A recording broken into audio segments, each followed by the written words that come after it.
नमस्कार, आप देख रहे हैं चेचन 24 न्यूज। मैं हूं आपके साथ प्रिया। आज के बुलेटिन की शुरुआत बड़ी खबरों से।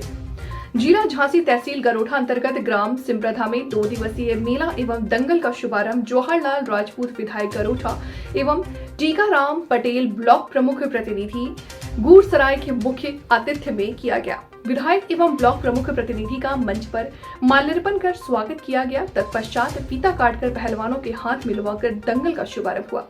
कार्यक्रम का आयोजक नरेंद्र राजपूत, ग्राम प्रधान सिमप्रधा राम प्रकाश राजपूत, लल्ला एवं अन्य ग्राम वासियों के द्वारा किया गया। कार्यक्रम में पहलवानों ने अखाड़े में अपने दाव पेच दिखाए, जिसका क्षेत्रीय जनता ने खूब लुत्फ उठाया तथा क्षेत्रीय जनता द्वारा मेले का आनंद भी लिया गया। आयोजन को समझा के लोगों ने तो जिंदा रखा है।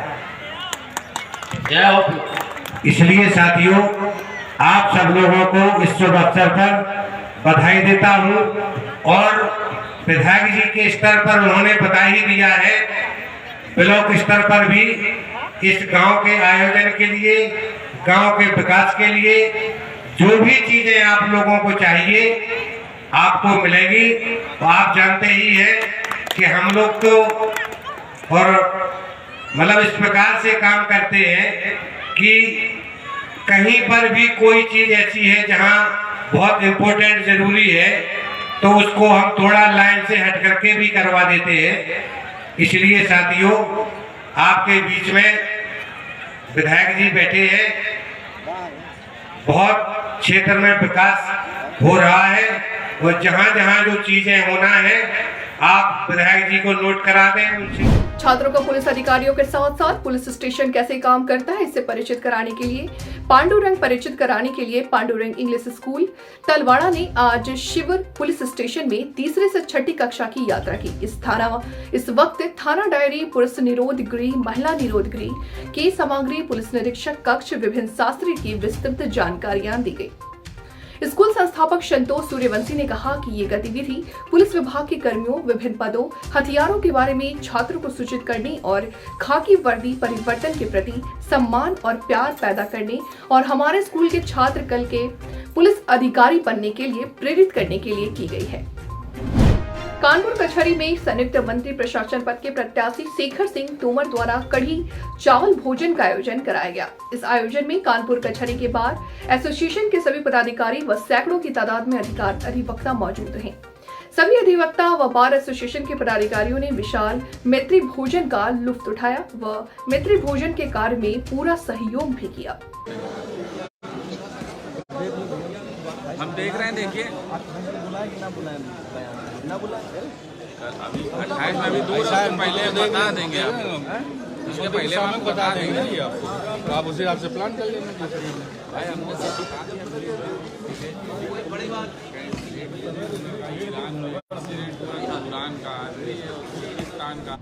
कुशीनगर में एक बार फिर इंसानियत को तार तार करने का वीडियो सोशल मीडिया पर वायरल हुआ। नवजात मासूम के शव को कुत्ते द्वारा नोचकर खाने का वीडियो हुआ वायरल।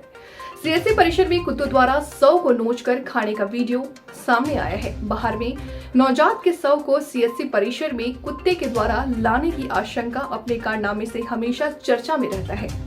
ये सीएससी प्रभारी सीसीटीवी कैमरा का फुटेज चेक कर मामले की जांच की गई और कही गई कि कुछ दिन पूर्व मांस का लोथड़ा कुत्तों द्वारा नोचने के मामले में हुआ कार्रवाई है।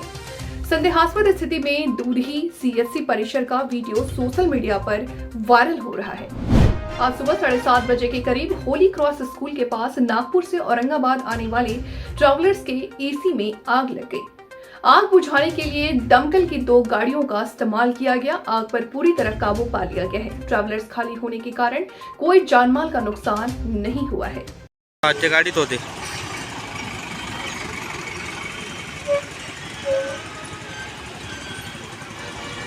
गाड़ी हाँ 500 रुपये लीजिए वो तो होगा ही सगड़े- पूछे ना खबर कानपुर से आ रही है। आपको बता दें कि 25,000 के नामिया का हुआ एनकाउंटर। एसओजी और थाना नौबस्ता पुलिस की मिली भगत से मिली बड़ी सफलता। कई मुकदमे में वांछित सुधीर तिवारी की पुलिस मुठभेड़ में किया गिरफ्तार। वांछित अपराधी के पैर में लगी गोली, अपराधी के पिता भी गिरफ्तार। सर मुठभेड़ हुई है, उसमें क्या मामला है? देखिए, थाना क्षेत्र नौबस्ता में हंसपुरम चौकी के अंतर्गत ये बम्बे के पास एक पुलिस मुठभेड़ हुई है, जिसमें एक इनामिया सुधीर तिवारी करके था, जो मुकदमा अपराध संख्या 757/22 थाना नौबस्ता से वांछित चल रहा था। इसके ऊपर 25,000 का इनाम भी था। इसके और भी साथी पहले जेल जा चुके हैं। इनके द्वारा एक व्यक्ति का मर्डर और लूट करके जो उसकी बॉडी थी वो बांधा फेंक दी गई थी। इसी में ये लगातार वांछित चल रहा था। आज इसकी सूचना हमें प्राप्त हुई थी, जो हमारे यहाँ के लोकल थाना प्रभारी हैं, तो इसकी घेराबंदी की गई और यहाँ पे एसओजी की टीम और हमारी सारी टीमें आसपास आ गई थी। घेराबंदी के दौरान इसके द्वारा अपने बचाव में या फिर इसने पुलिस के ऊपर फायर किया और इसके साथ इसका पिता भी था। ये लोग जब बाइक से भागने की कोशिश कर रहे थे तो पुलिस से इसका एक्सचेंज हुआ, फायर एक्सचेंज हुआ, जिसमें इसको गोली लगी है और इसको अभी हम लोगों ने अस्पताल भेज दिया है। इसके पिता को भी अरेस्ट किया गया है और आगे की जो भी फॉरेंसिक की कार्रवाई है वो की जा रही है। बिजनौर के अफजलगढ़ में हाथों में मेहंदी लगाए दुल्हन समरीन जो बारात आने का खुशी खुशी इंतजार कर रही है, लेकिन बारात न आने के कारण दुल्हन परिवार की खुशियां उस वक्त मातम में तब्दील हो गई जब दूल्हे ने बारात लाने से साफ इनकार कर दिया। और यही नहीं, दूल्हे इरशाद ने दुल्हन के पास फोन कर स्कॉर्पियो कार की मांग कर डाली। दुल्हन के परिवार द्वारा की गई शादी की तैयारियां धरी की धरी रह गई। और इतना ही नहीं, दुल्हन के परिवार वालों ने दूल्हे के परिवार वालों को समझाने की काफी कोशिश की, लेकिन दूल्हे के परिवार वाले ने एक न सुनी। फिलहाल दुल्हन व दुल्हन के परिवार वालों का रो रो कर बुरा हाल है। पीड़ित दुल्हन पक्ष के लोगों ने पुलिस में तहरीर देकर दूल्हे व उसके परिवार वालों के खिलाफ कार्रवाई की मांग की है, लेकिन पुलिस ने इस मामले में मुकदमा तो जरूर दर्ज कर लिया है, लेकिन अभी तक दूल्हे परिवार के किसी भी व्यक्ति को गिरफ्तार नहीं की है, जिसकी वजह से दुल्हन परिवार बेहद दुखी और परेशान नजर आ रहे हैं। जी, क्या नाम है आपका? जी, क्या हुआ आपके साथ? बारात आनी थी, आपकी बारात नहीं है? लड़के ने मुझे फ़ोन करा, कार मांगी उसने। मैंने कार को मना की तो उसने मेरे बाप को और मेरे भाई को मारने की धमकी दी है।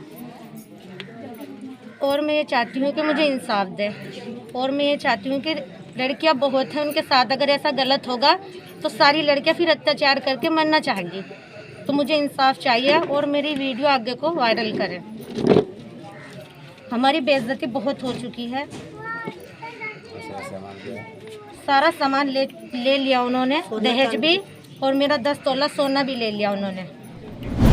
डिप्टी सीएम के गृह जनपद का मेडिकल कॉलेज अव्यवस्थाओं का शिकार हो गया है। मेडिकल कॉलेज की बदहाली का एक वीडियो और वायरल हुआ, जो कि यहां के पूरे मामले की पोल खोलता नजर आ रहा। ये वीडियो मेडिकल कॉलेज के अधीन आने वाले महिला अस्पताल का है, जहां तैनात स्टाफ नर्स प्रियंका व मरीज के तीमारदार के बीच विवाद हुआ, जिसके बाद विवाद इतना बढ़ा कि दोनों के बीच मारपीट हो गई। दोनों में जमकर हुई मारपीट का वीडियो अब सोशल मीडिया पर वायरल हो रहा, जो कि चर्चा में बना है। जब से नए प्रिंसिपल ने चार्ज लिया है, तब से व्यवस्थाएं सुधरने का नाम नहीं ले रहा, जिसकी जीता जागता उदाहरण ये वायरल वीडियो है। डिप्टी सीएम ब्रजेश पाठक के गृह जनपद में मेडिकल कॉलेज का हाल इन दिनों बुरा है। तमाम कोशिशों के फिलहाल नाकाम साबित होती नजर आ रही है। हरदोई का मेडिकल कॉलेज अपनी तमाम अव्यवस्थाओं को लेकर हमेशा चर्चा में बना रहता है, जिसमें चाहे सुरक्षा में तैनात गार्डों के द्वारा मरीज व उनके तीमारदारों के दुर्व्यवहार का मामला हो या फिर स्टाफ की हरकतें हो।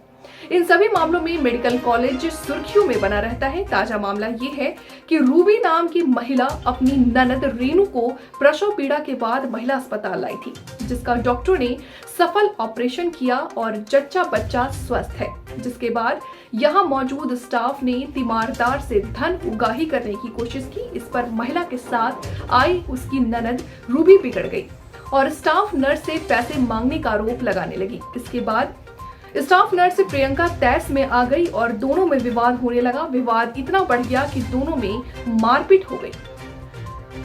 जैसे ही कोई कुछ समझ पाता, इतने में दोनों एक दूसरे पर झपट पड़ी और मारपीट होने लगी, जिसके बाद किसी तरह लोगों ने दोनों को बीच बचाव किया और मामले को शांत कराया, जिसका फिलहाल सोशल मीडिया पर वीडियो जमकर वायरल हो रहा है।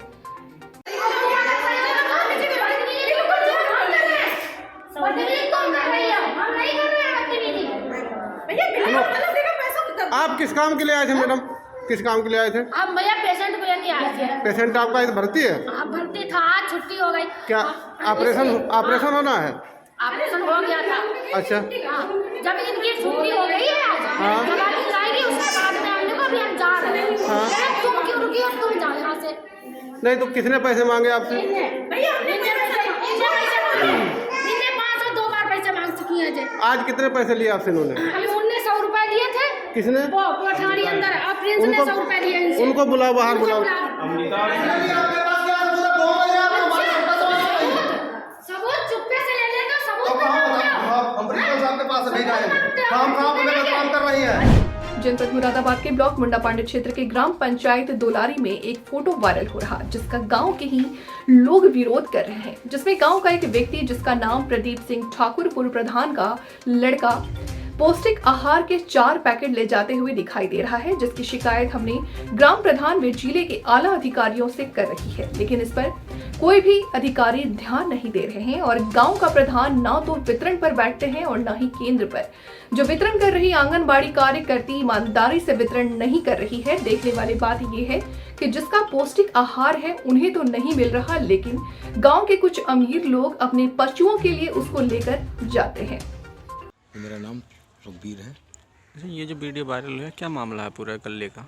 ये मेरे फ़ोन पे एक वीडियो वायरल हो रहा है। मैंने देखा, उसको पढ़ा और देखा मैंने कि एक पूर्व प्रधान के लड़के ठाकुर प्रदीप सिंह 4 बैग पौष्टिक आहार के जो बच्चों को वितरण होते हैं उसको ले जा करके ले जा रहे हैं, जो कि आंगनवाड़ी को भी पता है, आंगनवाड़ी कार्यकर्त्री को पता है, आंगनवाड़ी आशा को भी पता है कि इस तरीके का कोई भी कानूनी प्रावधान नहीं है। फिर भी वो कह रहे हैं कि 4 आदमी को लेकर जा रहे हैं। 4 आदमी किसका अंगूठा नहीं लगाया उन लोगों ने? अच्छा, पहले भी कभी ऐसा हुआ है? ऐसा कभी पहले नहीं हुआ। आपने इसकी शिकायत कार्यकर्ता से करी? कार्यकर्ता वो 4 आदमी को ले रहे हैं, 4 आदमी का कोई कानूनी नहीं बता कर देना तैयार है। आपने इसकी शिकायत और कहाँ करी? मैंने डीएम साहब को भेजा है इसको, एक व्हाट्सएप पे मैंने एसडीएम साहब को भेजा है, मैंने डीपीआरओ साहब को भेजा है, बाल विकास परियोजना अधिकारी जी को भेज दिया है मैंने। क्या बोलते हैं वो? कि वो दे सकते हैं, ऐसा ही विश्वास के ऊपर बात है। विश्वास क्या चीज़? विश्वास है कानून के अनुसार चलेंगे, विश्वास के अनुसार चलेंगे। ये बच्चों को मिल नहीं रहा है और जानवरों के लिए वो जा रहा है। बच्चों का हक क्यों मारा जा रहा है?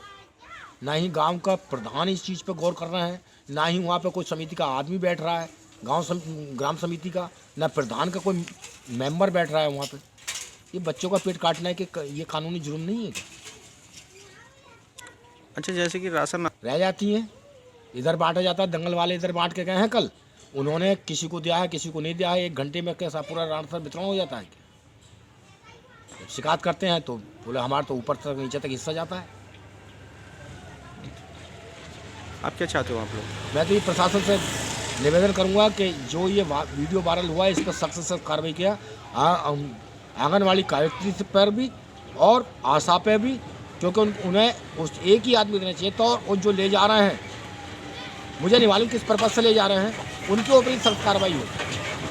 और आगे से जो वितरण हो तो या तो ब्लॉक से कोई अधिकारी बैठ के वितरण करवाए, या फिर ग्राम प्रधान समिति बैठाएं अपनी समिति से देकर, समिति के जो सदस्य हैं, 7 समितियाँ, उनमें से कोई ना कोई सदस्य बैठ करके उसका वितरण करवाए बच्चों को, ताकि हर एक बच्चे को, हर एक महिला को उसका हक पहुँच सके।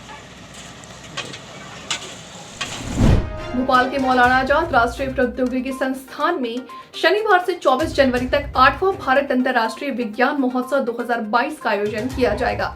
8वें भारतीय अंतर्राष्ट्रीय विज्ञान महोत्सव का उद्घाटन मुख्यमंत्री शिवराज सिंह चौहान, केंद्रीय विज्ञान और प्रौद्योगिकी मंत्री जितेंद्र सिंह और राज्य के विज्ञान और प्रौद्योगिकी मंत्री ओम प्रकाश सकलेचा की उपस्थिति में करेंगे। महोत्सव के दौरान 15 कार्यक्रम होगा, जिसमें आपको बता दें कि विज्ञानिका उत्सव की थीम पर आधारित एक विज्ञान और प्रौद्योगिकी पर विशाल प्रदर्शनी भी शामिल है। और तो और कार्यक्रम का आयोजन केंद्रीय विज्ञान और प्रौद्योगिकी के मंत्रालय, पृथ्वी विज्ञान मंत्रालय, परमाणु ऊर्जा विभाग, अंतरिक्ष विभाग और मध्य प्रदेश सरकार की ओर से किया जा रहा है। इसका विषय विज्ञान, प्रौद्योगिकी और नवाचार के साथ अमृतकाल की ओर आगे बढ़ना है। साथ ही आपको बता दूं कि ISFM के आयोजन का उद्देश्य बहुभाषी वैज्ञानिक साहित्य, विज्ञान कविता, विज्ञान नाटक और लोक कला के माध्यम से विज्ञान को बढ़ावा देना, जनता के बीच वैज्ञानिक सोच उत्पन्न करना और भारत की समृद्ध विरासत में विज्ञान के योगदान को पारदर्शित करना है। इस मौके पर वैज्ञानिक ज्ञान के प्रभावी संचार में आने वाले चुनौतियों और भविष्य की रूपरेखा पर चर्चा और विचार विमर्श किया जाएगा। मैं सबसे पहले जितेंद्र सिंह जी आपको, आदरणीय प्रधानमंत्री जी को हृदय से धन्यवाद देता हूं कि साइंस फेस्टिवल का आयोजन आज मध्य प्रदेश की धरती पर, वो भी मैनिट में किया गया। मैनिट मध्य प्रदेश का गौरव है और मैनिट भारत की शान है। और मैं कई वर्षों से मैनिट आता रहा हूं, इस बार थोड़े ज्यादा दिन हो गए। सचमुच में भारत का सोच ही वैज्ञानिक है। नवाचार, इनोवेशन, साइंटिफिक सोच, ये भारत की संस्कृति में है, भारत की माटी में है, भारत की जड़ों में है। आज से नहीं, हजारों साल पहले से विज्ञान और प्रौद्योगिकी में भारत आगे है। लेकिन उसका प्रकटीकरण आधुनिक काल में अगर मैं कहूं तो श्रीमान नरेंद्र मोदी जी के नेतृत्व में हुआ है। केवल 2 उदाहरण देख लो। कोविड का कठिन काल आया, हम लोग तरसते थे कि वैक्सीन बनाएगा तो कौन बनाएगा। पश्चिम के देश बनाएंगे, कहीं अमेरिका में बनेगी, यूके में बनेगी, जर्मनी, जापान में बनेगी। हम कभी कल्पना नहीं करते थे कि इतने जल्दी हमारे देश में किसी पैंडेमिक की, किसी महामारी की वैक्सीन बन जाएगी। पहले भी वैज्ञानिक थे, उनमें क्षमता थी, प्रतिभा थी, योग्यता थी, लेकिन जरूरत थी लीडरशिप की। नरेंद्र मोदी जी के नेतृत्व में हमारे वैज्ञानिकों ने चमत्कार किया और 8 महीना में 2 स्वदेशी वैक्सीन बना के दे दी। 8 महीना में 2 स्वदेशी वैक्सीन और 200 करोड़ से ज्यादा डोज लगे भारतीयों। लेकिन 100 से ज्यादा देशों को वैक्सीन देने का चमत्कार किया तो भारत ने किया। ये हमारे वैज्ञानिकों की क्षमता है। सिर्फ मुख्यमंत्री योगी आदित्यनाथ 5 कालिदास मार्ग से आगरा, वाराणसी, लखनऊ व गौतम बुद्ध नगर में आयोजित G20 वाकाथॉन को हरी झंडी दिखाई। इस दौरान सीएम योगी के साथ डिप्टी सीएम ब्रजेश पाठक भी मौजूद रहे। लखनऊ सहित आगरा, वाराणसी व गौतम बुद्ध नगर इस दौरान कई मार्गों पर वाहनों का आवागमन प्रतिबंधित रहा। रन फॉर G20 वॉकथन और मिनी मैराथन का सीएम योगी ने 5 कालिदास मार्ग से हरी झंडी दिखाकर शुभारंभ किया। आपको बता दें कि G20 सम्मेलन को लेकर हो रहा इस आयोजन में शहरवासियों को भी आमंत्रित किया गया था। सुबह 9 बजे 5 कालिदास मार्ग से मुख्यमंत्री ने वॉकथन को हरी झंडी दिखाई। इसी तरह मिनी मैराथन रेजिडेंसी से शुरू हुआ और 5 किलोमीटर की दूरी तय कर केडी सिंह स्टेडियम पर खत्म हुआ। इससे 500 खिलाड़ी भी शामिल हुए थे। इसी तरह मिनी मैराथन महिला व पुरुष वर्ग में आयोजित की गई है, जो सुबह 9 बजे रेजिडेंसी से चालू होकर कई मार्ग से होते हुए केडी सिंह बाबू स्टेडियम तक पहुंचेगी। प्रथम पुरस्कार 5000, द्वितीय पुरस्कार 3000 और तृतीय पुरस्कार 2000, चतुर्थ से छठा तक का पुरस्कार 1000 दिया जाएगा। 20 सांत्वना पुरस्कार भी होंगे। रन फॉर G20 वाकाथन व मिनी मैराथन के आज के इस कार्यक्रम में मैं आप सबका प्रदेश शासन की ओर से हृदय से स्वागत करता हूं। आज मौनी अमावस्या का पावन पर्व भी है और इस अवसर पर G20 के जो 4 आयोजन 4 सिटी में, प्रदेश की राजधानी लखनऊ, वाराणसी, आगरा और नोएडा में, गौतम बुद्ध नगर में, 4 सिटी में जो 11 मीटिंग्स होनी है, उन सब के प्रति आम जनमानस की सहभागिता सुनिश्चित करने के लिए यह आयोजन प्रदेश सरकार की ओर से इस पावन तिथि को से प्रारंभ हो रहा है। मैं इस अवसर पर लखनऊ, वाराणसी, आगरा और गौतम बुद्ध नगर जनपद में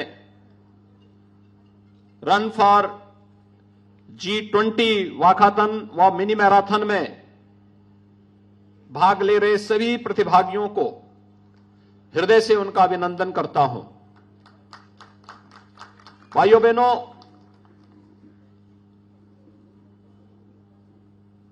देश अपनी आजादी का अमृत महोत्सव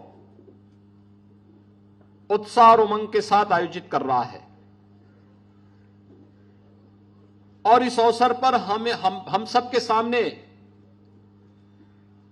अनेक उपलब्धियां भी प्राप्त होती हुई दिखाई दे रही हैं।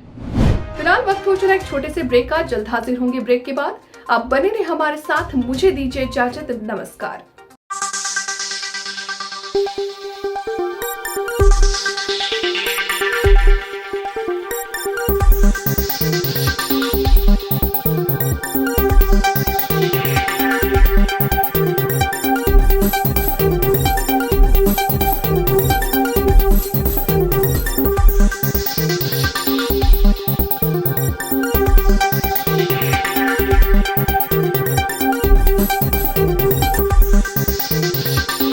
Thank you.